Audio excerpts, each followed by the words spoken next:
Vamos a ver la primera parte del trabajo práctico 2 de la guía, que está relacionado con el tema de variable aleatoria. Bueno, para entender qué es una variable aleatoria, primero consideremos algunos ejemplos. Supongamos una experiencia en la cual tomamos de un estanque una muestra de agua y contamos cuántos microorganismos se hallan en ella. Bueno, entonces vamos a suponer que los microorganismos son casi puntuales, que podemos encontrar una cantidad muy grande de microorganismos en esa gota de agua. Entonces podríamos decir que el espacio de resultado está formado por todos los números mayores o iguales que 0. ¿Sí? Puede ser que no haya microorganismos, que haya 1, 2, 3, etc. Esto es una simple cuestión de notación. Supongamos que llamamos X a la cantidad de microorganismos hallados en la muestra de agua seleccionada. Bueno, esa X es a lo que llamamos variable aleatoria. ¿Por qué variable aleatoria? Bueno, porque el valor de X justamente no es fijo. Es decir, yo voy a tomar una muestra, me voy a fijar cuántos microorganismos hay. Supongamos que hay 5. Bueno, entonces diré que X vale 5. Pero si yo después repito la experiencia y tomo otra gota de agua, capaz que ahora encuentro que hay 17 microorganismos en esa gota de agua. Entonces ahora X ya no vale 5, vale 17. Entonces X es variable, ¿sí? Por eso decimos que X es una variable y además decimos que es aleatoria porque, bueno, porque su resultado depende de una experiencia aleatoria. Y entonces cuando escribamos probabilidad de que X sea estrictamente mayor que 5, por ejemplo, ¿qué estamos diciendo con eso? Estamos diciendo que vamos a calcular el suceso, probabilidad de que en la muestra de agua haya más de 5 microorganismos.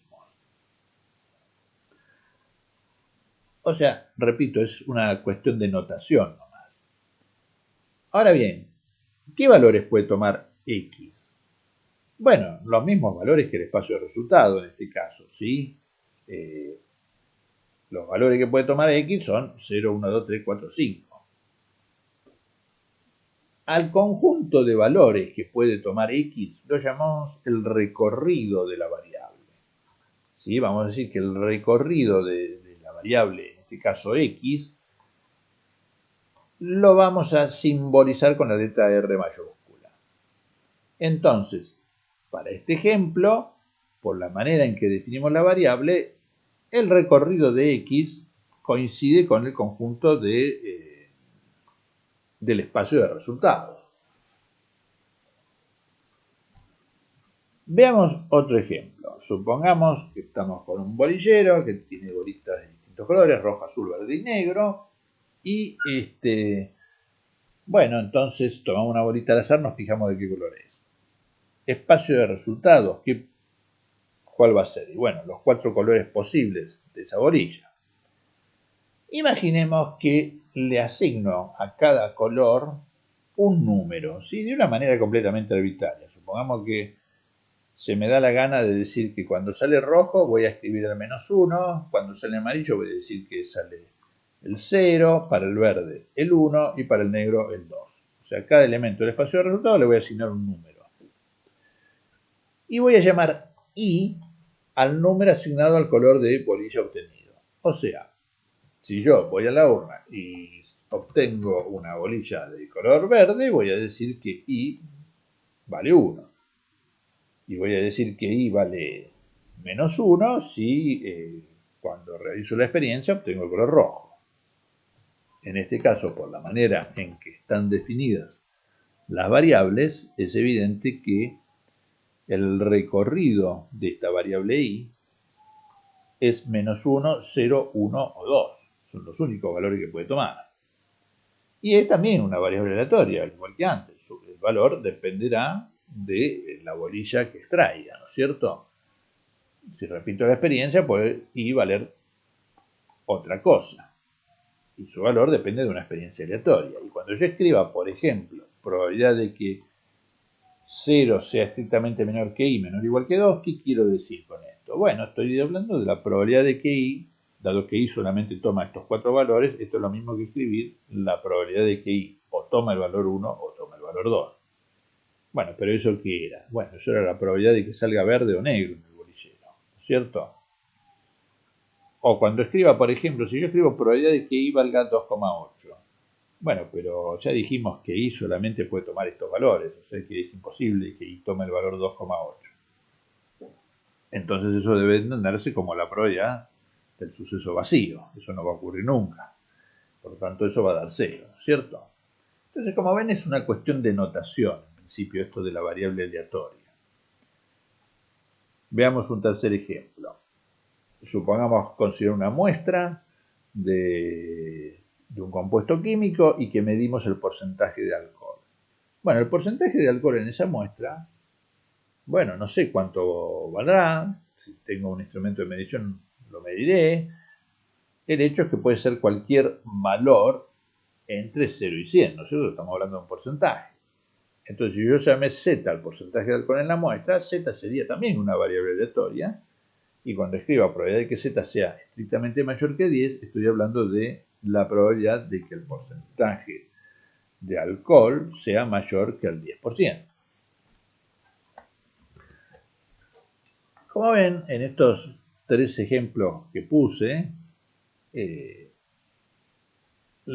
recorrido de la variable es muy diferente, ¿no es cierto? En el primer caso, el recorrido podía ser cualquier número entero mayor o igual que 0, o sea que podía ser un conjunto infinito, pero dentro de los enteros, ¿no? En el segundo caso, el recorrido de la variable eran solamente 4 números posibles, o sea que era un conjunto finito, ¿no? Hay una cantidad finita de posibles resultados. Y en el tercer caso, en cambio, bueno, el porcentaje de alcohol que haya en la muestra podrá ser cualquier número real entre 0 y 100.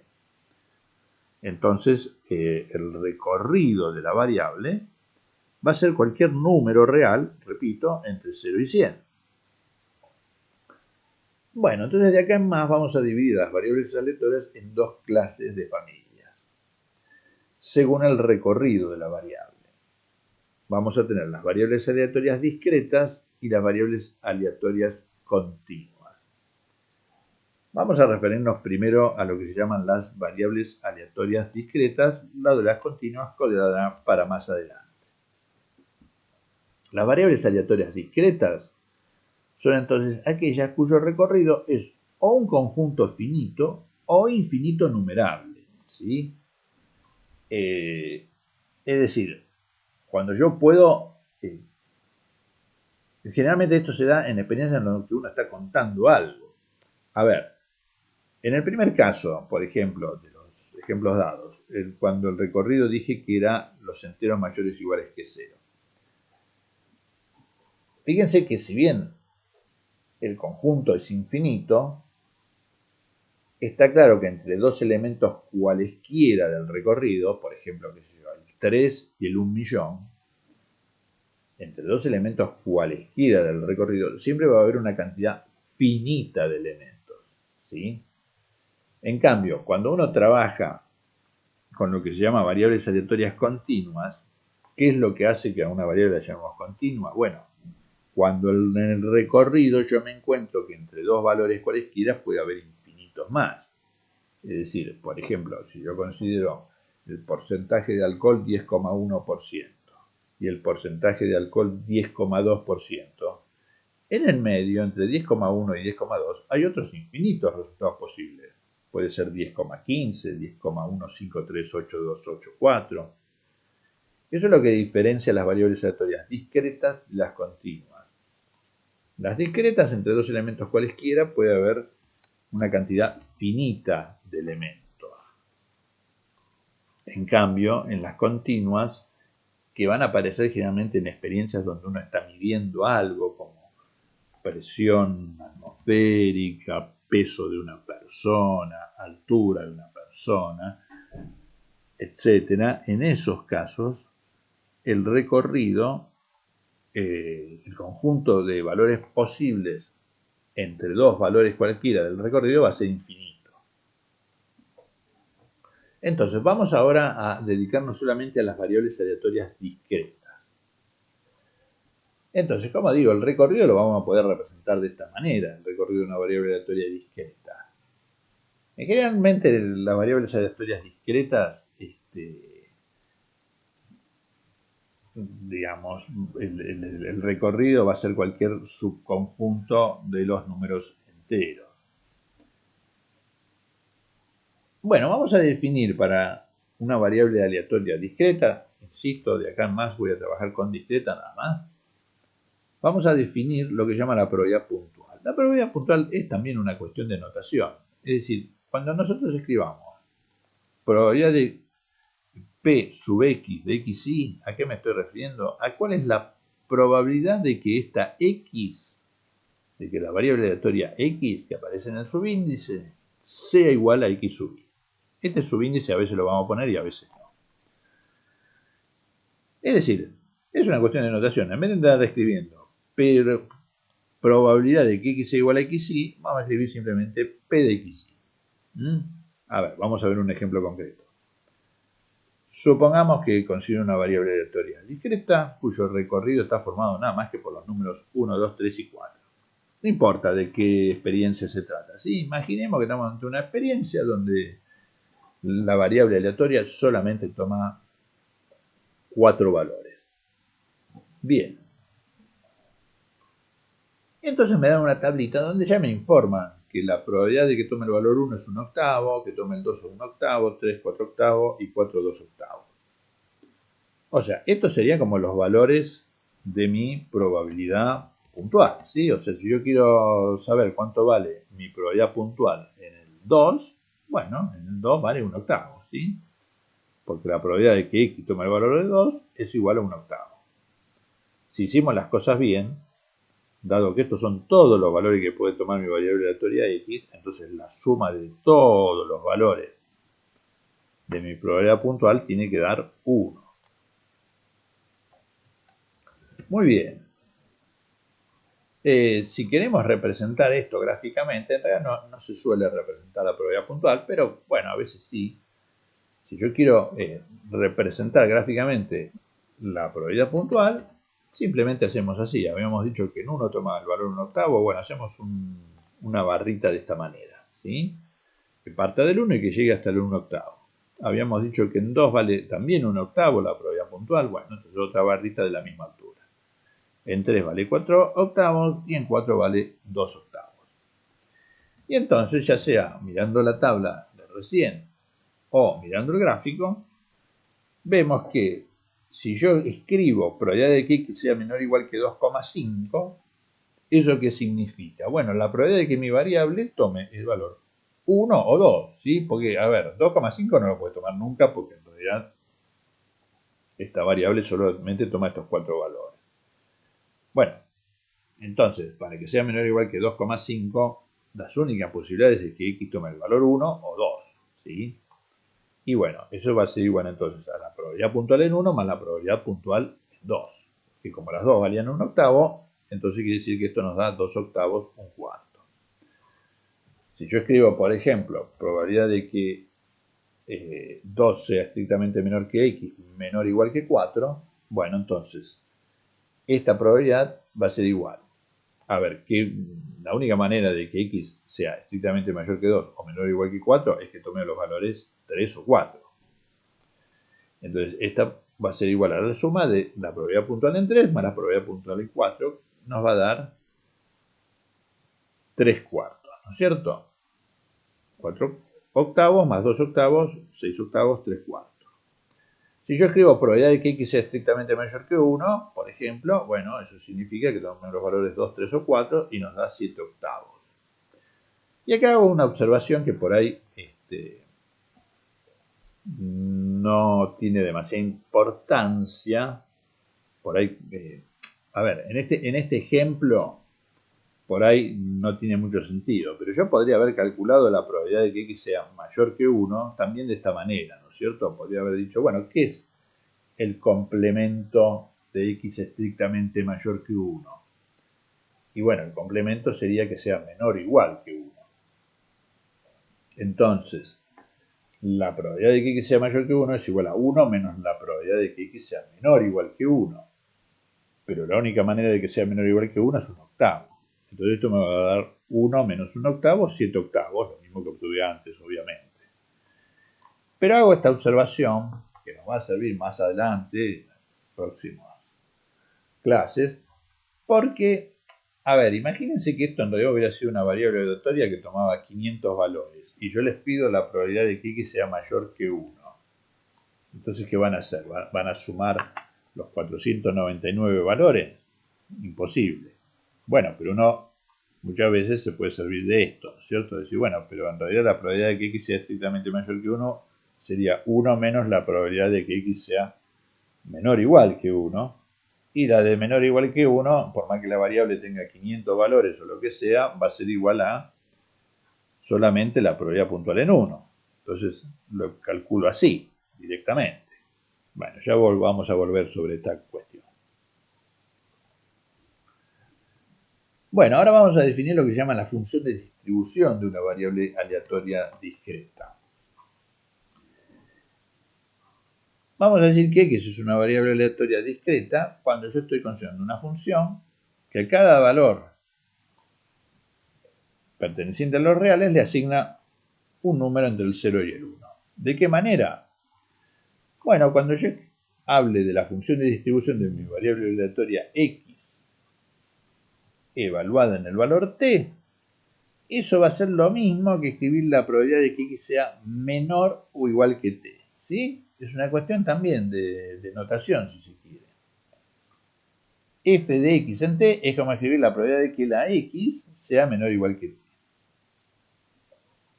Y bueno, eso es igual a la sumatoria de todas las probabilidades puntuales menores o iguales que t, porque a ver, para que x sea menor o igual que t, bueno, tengo que sumar todas las probabilidades puntuales hasta el valor t, ¿no es cierto?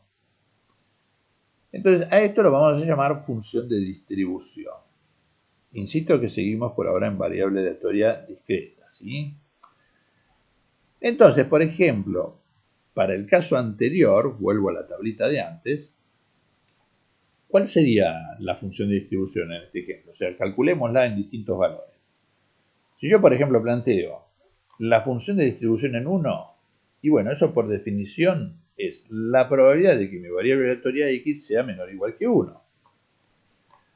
Bueno, pero la probabilidad de que x sea menor o igual que 1 va a ser igual a la probabilidad puntual en 1. ¿Sí? Porque la única manera de que sea menor o igual que 1 es que valga 1. Y eso nos da un octavo.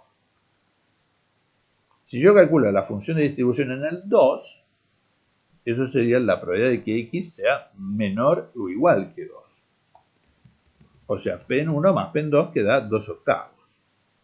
F de x en 3 sería la probabilidad de que x sea menor o igual que 3. Sumamos de P1 a P3. Fíjense que en cada paso, por ejemplo, en este paso, es como decir, bueno, que la probabilidad puntual, la función de distribución en 2 es igual a la función de distribución en 1 más lo que me da la probabilidad puntual en 2. Acá fíjense que la función de distribución en el 3 es igual a esto, que en realidad es lo que obtuve al calcular la función de distribución en 2, y sumarle la probabilidad puntual en 3, ¿no es cierto? O sea, a lo que voy es a que en cada paso la función de distribución vale lo que valía la función de distribución en el xy previo más la probabilidad puntual en este valor que estamos calculando ahora. Bueno, una observación que más adelante va a tener importancia. El hecho es que, bueno, acá la calculé entonces la función de distribución en estos valores, 1, 2, 3 y 4.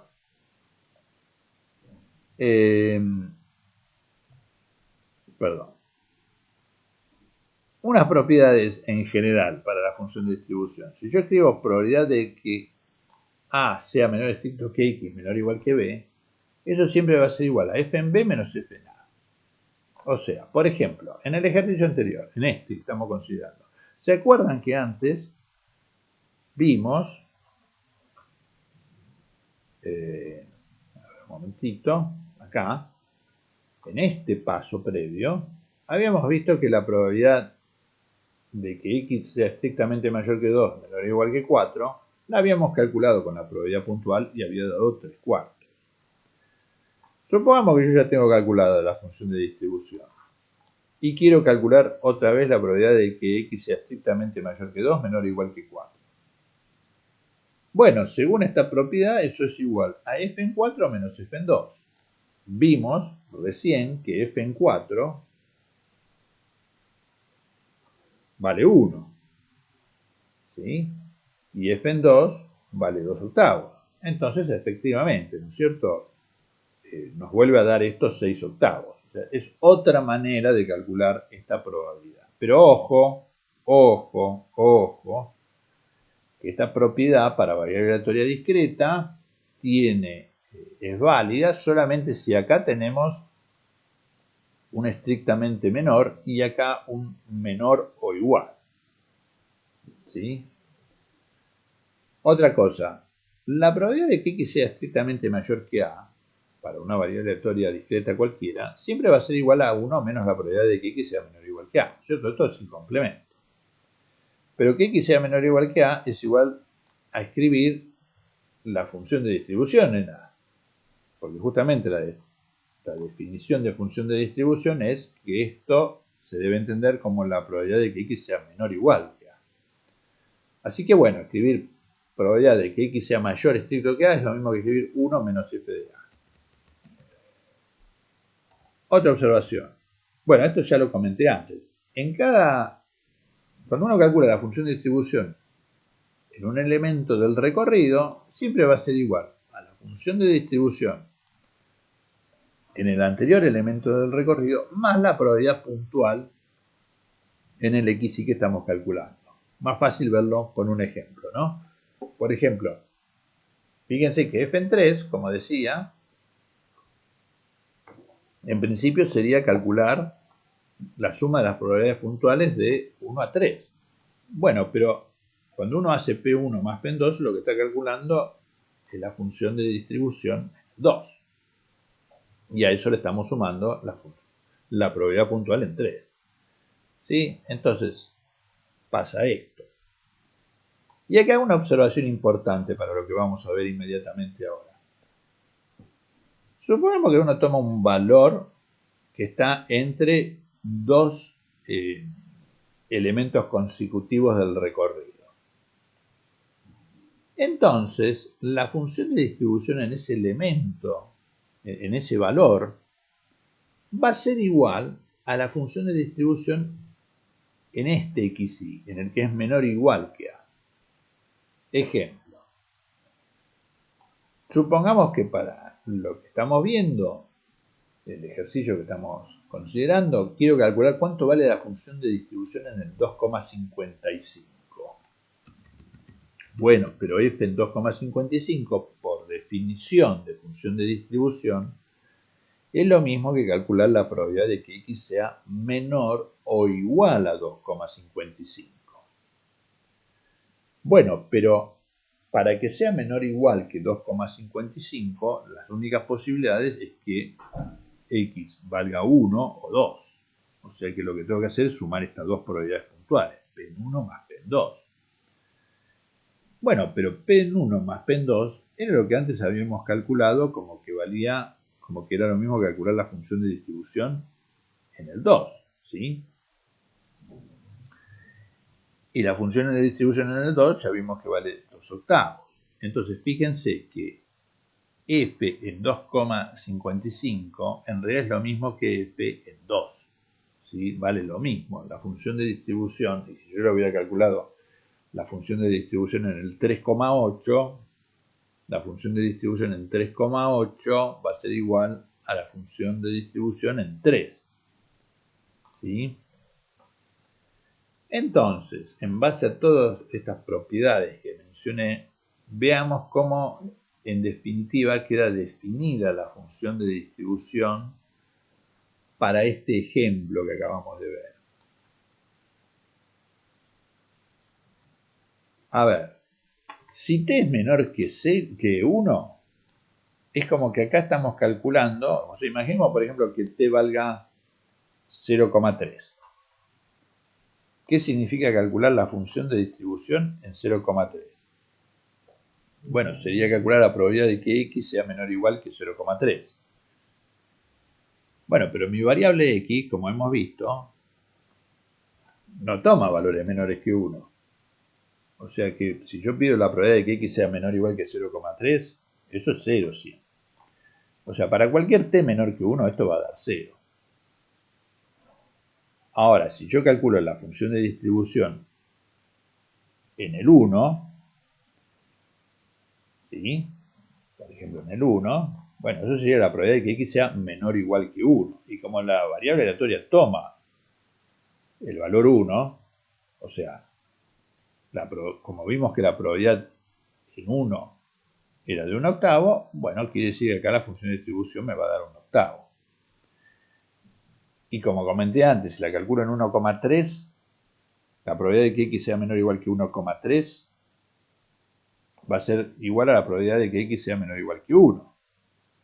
Y por lo tanto también va a valer 1/8. O sea, para cualquier t mayor o igual que 1 y menor estricto que 2, la función va a valer 1/8. Ahora, cuando yo llego al 2, ahí pego un salto, porque ahí estaríamos calculando cuánto vale la función de distribución en el 2. La función de distribución en el 2 es como preguntarse cuál es la probabilidad de que mi x sea menor o igual que 2. Y bueno, pero dijimos que para que sea menor o igual que 2, ¿sí? Eso es calcular f en 2, que ya lo calculamos acá, y nos daba 2/8. ¿Sí? Y si tomo el valor, como dije antes, 2,5, por ejemplo, y bueno, en realidad la probabilidad de que x sea menor o igual que 2,5 es lo mismo que calcular la probabilidad de que x sea menor o igual que 2. También va a valer 2/8. Entonces va a valer 2/8 para cualquier valor que esté entre el 2 y el 3 sin incluir al 3. Y lo mismo acá. Y acá a partir del 4, y bueno, va a valer 1, porque como la función de distribución en 4 valía 1, y bueno, ya a partir de ahí, si yo pregunto cuál es la probabilidad de que x sea, de que la función de distribución, por ejemplo, cuánto vale en el 4,8. Y bueno, eso sería la probabilidad de que x sea menor o igual que 4,8. Pero como la variable solamente toma valores entre 1 y 4, la probabilidad de que x sea menor o igual que 4,8 va a ser lo mismo que plantearse la probabilidad de que x sea menor o igual que 4. Y eso es 1. En definitiva, si yo quiero hacer el gráfico de mi función de distribución, bueno, tenemos que graficar esto que está acá, ¿no? Entonces, por ejemplo, para t menor que 1 dijimos que la función vale 0, pero en 1 pega un salto, ¿sí? Por eso puse acá un corchete. En 1 dijimos que vale lo mismo que f en 1, o sea, 1/8, ¿sí? Acá está, esto. Y para cualquier valor, en realidad, entre 1 y 2, sin incluir al 2, esto va a valer 1/8. Después va a pegar un salto. Va a pegar un salto igual a la probabilidad puntual en 2. O sea, ahora va a valer 2/8 entre el 2 y el 3, como vemos acá. Entre el 3 y el 4 va a pegar otro salto y va a valer ahora 6/8. Y después va a valer 1. Notemos que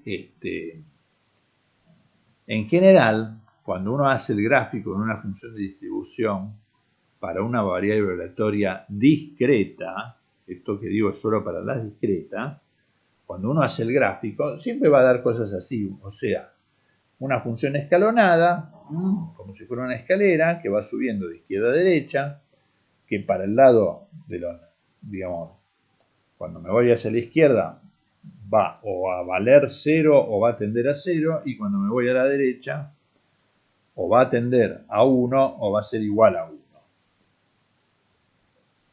Entonces, este es el aspecto que generalmente va a tener la función de distribución de una variable aleatoria discreta. Bueno, vamos a hablar ahora de un tema que es muy importante, que es el de la esperanza de x, la esperanza de una variable aleatoria, por ahora, insisto, discreta. Muy bien. Siguiendo entonces con variable aleatoria discreta, vamos a hablar de lo que es la esperanza de una variable, que lo simbolizamos como e entre paréntesis x.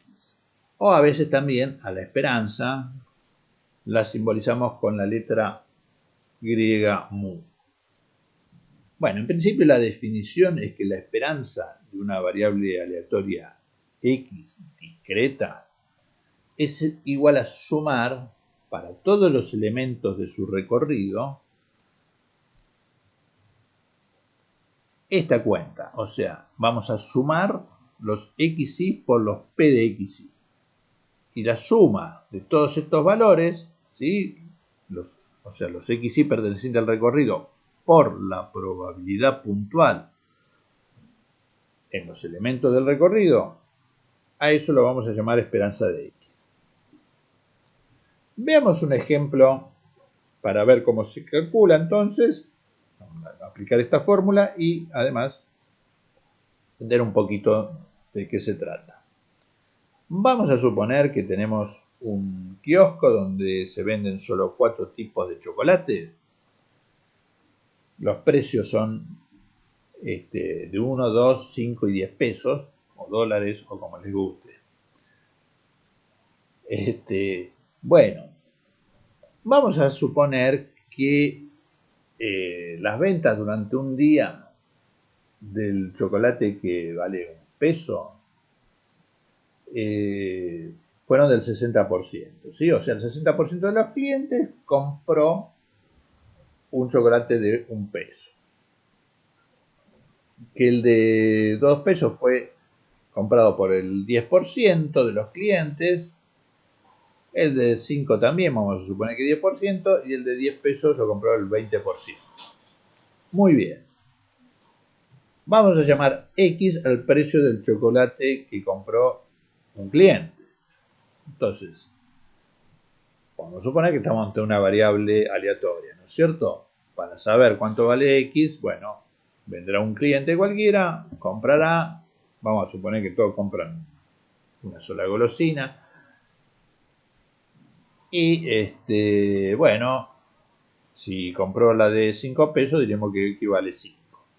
Podemos hacer entonces una tablita con la probabilidad puntual. Entonces, cuando X valga 1, estaríamos diciendo que la probabilidad de que compre un chocolatín que salga un peso es del 60%, 0,6. El de 2, 0,1, el de 5, 0,1, el de 10, 0,2. En principio, ¿cómo se calcula la esperanza? Bueno, con esta cuenta que ya dije acá arriba, ¿no es cierto? Yo voy a hacer 1 por 0,6, más 2 por 0,1, más 5 por 0,1, más 10 por 0,20. Eso en este caso nos va a dar 3,3 pesos. ¿Cómo se interpreta esto? ¿Qué significa ese 3,3 pesos? Es como decir que, bueno, hay un 60% de unos anotados en, digamos, el registro de ventas del comerciante, ¿no es cierto? Porque el 60% compró un peso. Hay un 10% de ticket de 2 pesos, un 10% de 5 y 20 de 10. Entonces, si yo promedio esos 60% de 1, 10% de 2, etc., el promedio de ventas me va a dar 3,3 pesos por cliente. O sea, yo podría decir que, a ver, nadie compró 3,3 pesos, porque los chocolates valían 1, 2, 5, 10, pero en promedio podría decir que en cada venta yo vendí 3,3 pesos, ¿sí? Es como calcular un promedio ponderado, o sea, Yo no estoy haciendo el promedio de 1, 2, 5 y 10. Estoy haciendo el promedio de un 60% de unos, un 10% de 2, 10% de 5 y 20% de 10. Y bueno, si uno hace una cuenta así, el promedio le va a dar 3,3 pesos por cliente.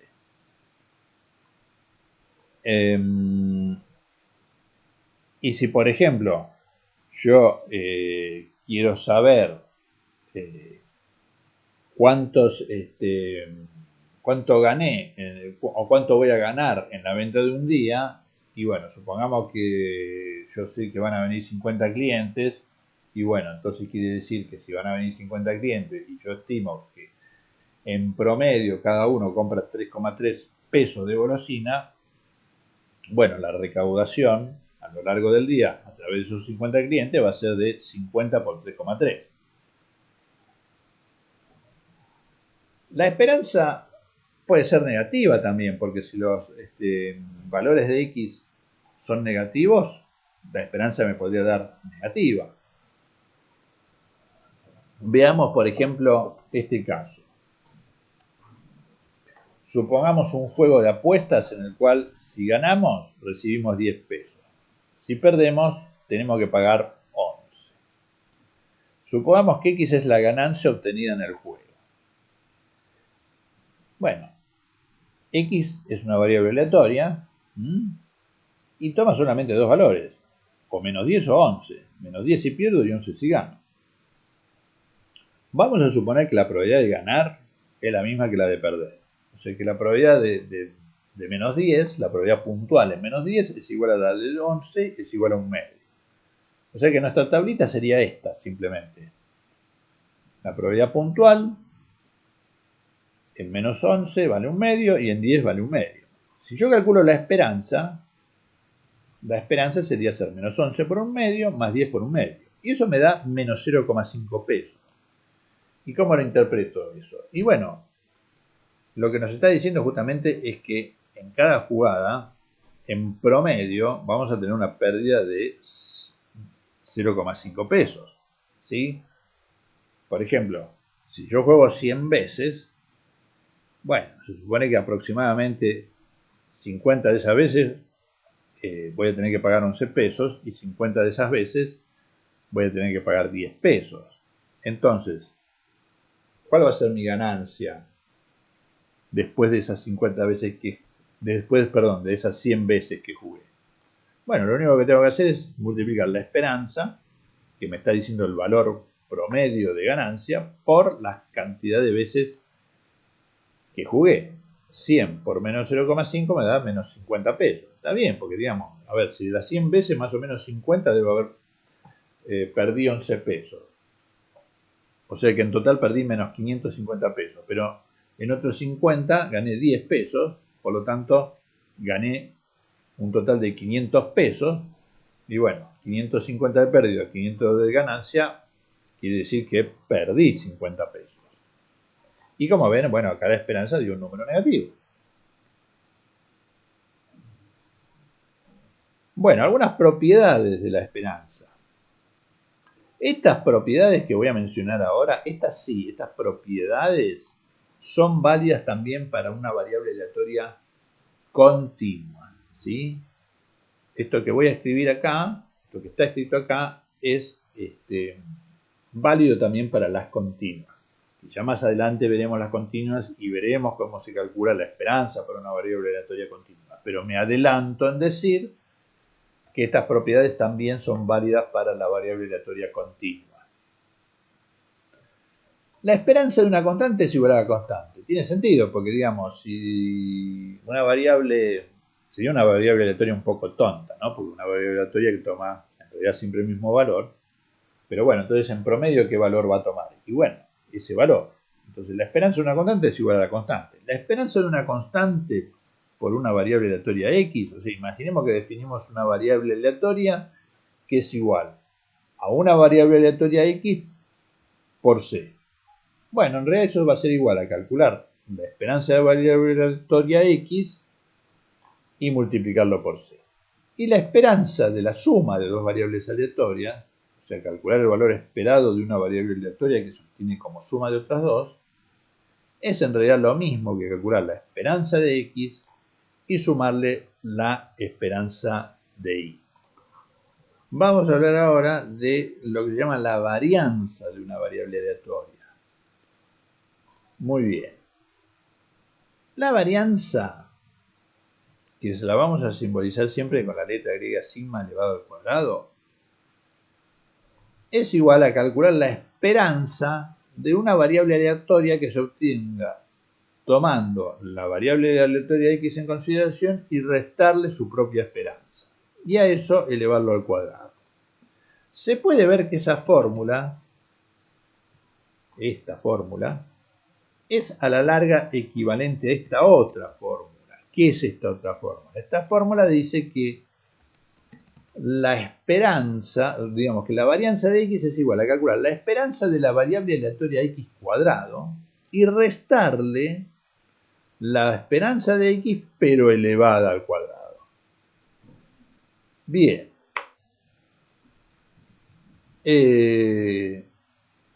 Para el cálculo de la esperanza de x cuadrado, o sea, ¿cómo hago para calcular la esperanza de x cuadrado? Bueno, la esperanza de x cuadrado se puede ver que a la larga es lo mismo que calcular esta sumatoria.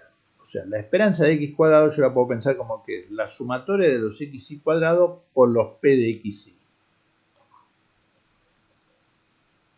Entonces, por ejemplo, si yo vuelvo a lo que habíamos visto antes del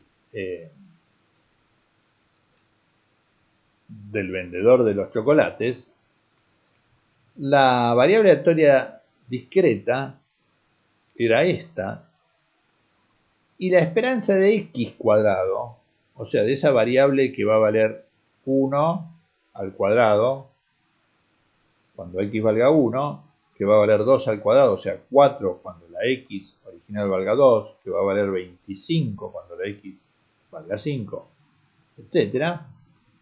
Bueno, la esperanza de x cuadrado es entonces hacer simplemente 1 al cuadrado por 0,6, 2 al cuadrado por 0,1, 5 al cuadrado por 0,1, 10 al cuadrado por 0,20, como está acá. Esa cuenta nos va a dar 23,5. Por lo tanto, la varianza de x, habíamos dicho que era igual a la esperanza de x cuadrado, que me acaba de dar 23,5, y restarle el valor de la esperanza, pero elevado al cuadrado. ¿Sí? La esperanza de x valía 3,3, entonces esto lo elevo al cuadrado. ¿Sí? Estamos aplicando la fórmula esta. Bueno, esto haciendo la cuenta, obtenemos que da 12,61. La varianza en las variables aleatorias discretas no tiene una interpretación así muy interesante. Me está midiendo qué tan dispersos están los valores estos de E. Por ahora tomemos la definición, sin entender muy bien para qué sirve. Cuando veamos varianza, pero para una variable aleatoria continua, ahí sí la varianza con las continuas tiene mucha importancia. Por ahora, bueno, digamos que en las variables aleatorias discretas la definición es esta. Y, bueno, se puede ver, perdón, esta es la definición de cómo calcular la esperanza de x cuadrado. La manera de calcular la varianza de x es esta, ¿sí? Que esta fórmula vale también para las continuas. Pero bueno, cómo se calcula la esperanza de x es en las discretas usando esta formulita, ¿no? Esta y la que se vio antes, que era, bueno, esta de acá, ¿no es cierto? Así. Muy bien. Propiedades de la varianza. Estas propiedades también, las propiedades en sí, sea de la esperanza como de la varianza, son válidas para variables aleatorias continuas. Las propiedades sí son lo mismo, ¿sí? Más allá de que después se calculen distintas. La varianza de una constante es siempre cero, porque claro, si mi variable no varía, entonces va a dar cero. La varianza de una constante por la variable aleatoria es igual a la varianza de mi variable aleatoria, pero la constante hay que sacarla al cuadrado, ¿sí? Si x e y son dos variables aleatorias independientes entre sí, o sea, si el valor que toma una de ellas no depende del valor que toma la otra, entonces vale esta propiedad, que la varianza de x más y es igual a la varianza de x más la varianza de y. Es importante aclarar esto, que cuando trabajamos con la esperanza de x más y, la esperanza de x más y era igual a la esperanza de x más la esperanza de y. Ahí no importaba si las variables eran independientes o no. Pero esta propiedad de que la varianza de x más y es igual a la varianza de x más la varianza de y, la de la varianza solamente es válida cuando las variables son independientes. Y una observación muy importante. Si yo quiero calcular la varianza de x menos y, ojo, que esto es la varianza de x más la varianza de y. O sea, con un signo más acá. ¿Por qué? Porque la varianza de x menos y sería lo mismo que escribir la varianza de x más menos y.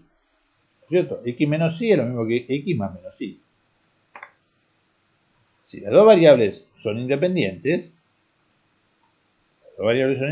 dijimos que esto era lo mismo que poner la varianza de x más la varianza de la otra variable, en este caso la varianza de menos y.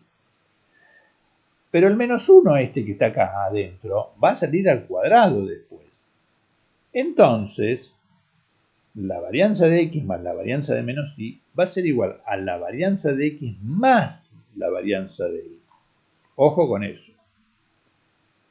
Con la esperanza no, uno puede poner que la esperanza de x menos y es igual a la esperanza de x menos la esperanza de y. Pero con la varianza, en cambio, la varianza de x menos y o la varianza de x más y es igual a la varianza de x más la varianza de y. A ver, veamos un ejemplo. Supongamos tener dos variables aleatorias independientes, de las cuales sabemos estos datos. Que la esperanza de x vale menos 1, que la esperanza de y vale 2, que la varianza de x vale 3 y que la varianza de y vale 4.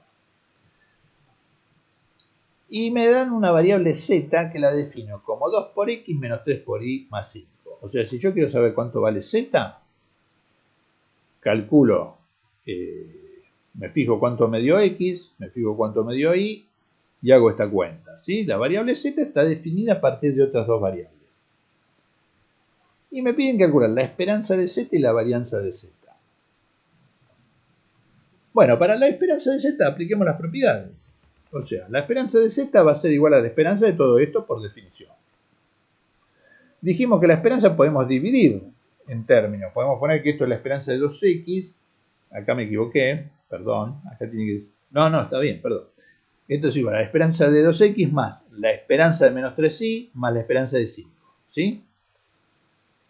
La esperanza de 2x es 2 por la esperanza de y. La esperanza de menos 3y, con la esperanza, la constante sí sale con el signo afuera. ¿Sí? Porque no sale elevado al cuadrado, sale directamente la misma constante. O sea que acá me va a quedar menos 3 por la esperanza de y. Y la esperanza de una constante, habíamos dicho que era igual a la constante. Así que en definitiva, reemplazando, siendo que estos datos los tenemos, ¿no? La esperanza de x y la esperanza de y la tenemos, reemplazo en esto último y nos queda que esta cuentita que nos da menos 3. Eso es la esperanza de z. Pero para la varianza de z, decimos, bueno, la varianza de z es la varianza de todo esto. A esto lo separo en términos. Varianza de 2x más varianza de menos 3y más la varianza de 5. Pero ahora, ojo, este 2 sale al cuadrado afuera. O sea que me queda 2 al cuadrado por la varianza de x. Este menos 3 sale al cuadrado afuera. Y este 5, recordemos que la varianza de una constante es 0. La esperanza es igual a la constante, pero la varianza es 0 de una constante. Y entonces, en definitiva, nos va a quedar 4 por la varianza de x, 9 por la varianza de y. Sumamos estos dos. Reemplazamos, acá teníamos el valor de la varianza de x y el de la varianza de y obtenemos 12 más 36, que es 48. Y esto es todo por ahora.